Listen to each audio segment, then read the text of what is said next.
give it back for my own reasons. And so, I want to give you some ideas on how to receive your 10%, how to receive your 90% by releasing the 10%. So, go ahead and write that down. You can, actually, you don't have a blank there. I had a blank and then I changed it. But we're going to look at a passage in Numbers. Numbers chapter 18, verses 12 through 14, and then a couple others associated with it. But I want to just encourage you that you can better receive your 90% if you give that first 10%, okay? Numbers 18. I'm getting there too. I'll just read a couple segments of it to you. Numbers 18, beginning in verse 12. God is speaking through Moses to the priests and the Levites, and he says this, I give you all the finest olive oil and all the finest new wine and grain they give the Lord as the first fruits of their harvest. All the land's first fruits that they bring to the Lord will be yours. Everyone in your household who is ceremonially clean may eat it. Everything in Israel that is devoted to the Lord is yours. The first offspring of every womb, both man and animal that is offered to the Lord is yours. But you must redeem every firstborn son and every firstborn male of unclean animals. And so God there says to the Levites, all the tithes, all the first fruits, all the firstborn are to be given to you. They all belong to you. Here you go, you're the Levites, you take them. Okay, so that's just a little thing that God says that's where the tithes go. They go to the priests and the Levites. Now, if you flip down to verse 24, we read this. Instead, I give to the Levites as their inheritance the tithes that the Israelites present as an offering to the Lord. That is why I said concerning them, they will have no inheritance among the Israelites.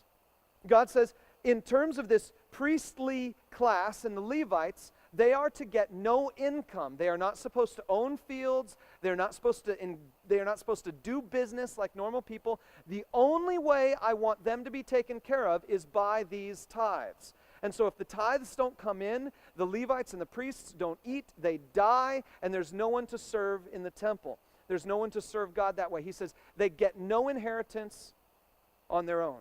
This is one of the reasons why churches have a commitment to be non-profit, because we don't engage in business the way the rest of the world does. We are relying on God to work through his people to provide the needs for us. Let's skip down to 25 through 29. And God says through Moses, speak to the Levites and say to them, when I give you as your inheritance, when you receive from the Israelites the tithe I give you as your inheritance, you must present a tenth of that tithe as the Lord's offering. Your offering will be reckoned to you as grain from the threshing floor or juice from the winepress. In this way, you also will present an offering to the Lord from all the tithes you receive from the Israelites. From these tithes you must give the Lord's portion to Aaron the priest. You must present as the Lord's portion the best and the holiest part of everything given to you. And so the Levites who receive the tithes are also supposed to tithe to Aaron the high priest. And so everybody tithes. That's a good principle for you to write down. Everybody tithes in the Bible. Skip over to Deuteronomy chapter 26. I've had the reference on the back of the note sheet, but Deuteronomy 26 is a key passage when it comes to tithing and this whole concept, this whole principle. So I'm just going to read to you quickly the first 15 verses of this chapter. When you've entered the land the Lord your God is giving you as an inheritance, and have taken possession of it and settled in it, take some of the first fruits of all that you produce from the soil of the land the Lord your God is giving you, and put them in a basket. Then go to the place the Lord your God will choose as a dwelling for his name, and say to the priest in office at the time, I declare today to the Lord your God that I have come to the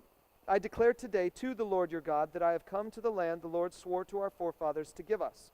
The priest shall take the basket from your hands and set it down in front of the altar of the Lord your God.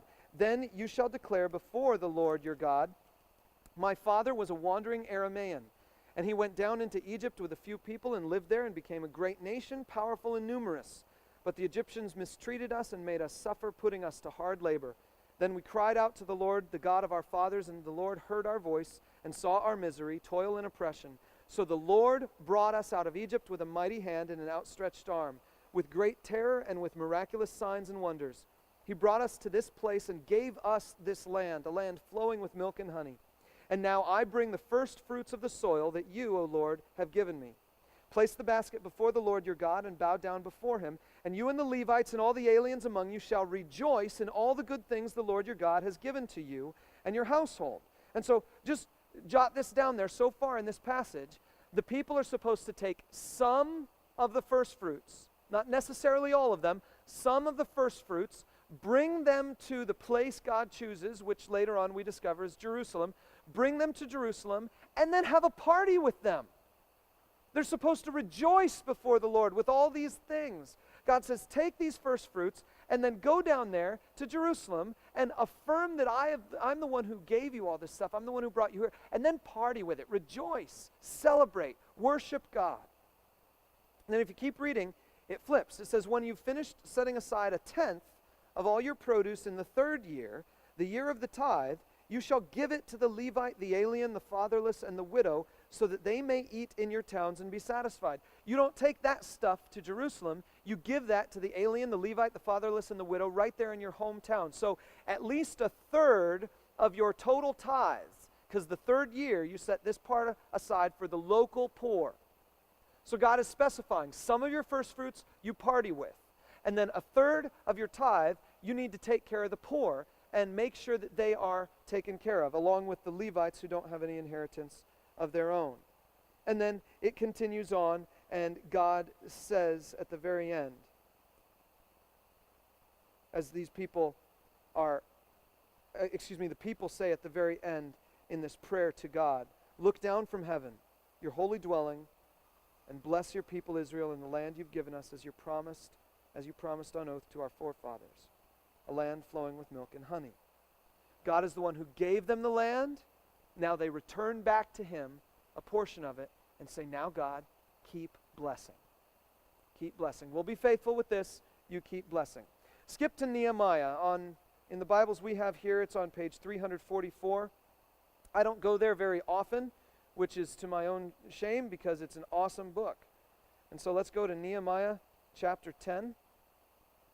And you're going to see how the people interpreted this passage that we just looked at. Chapter 10, verses 37 through 39. They are making a covenant together, and they say these words.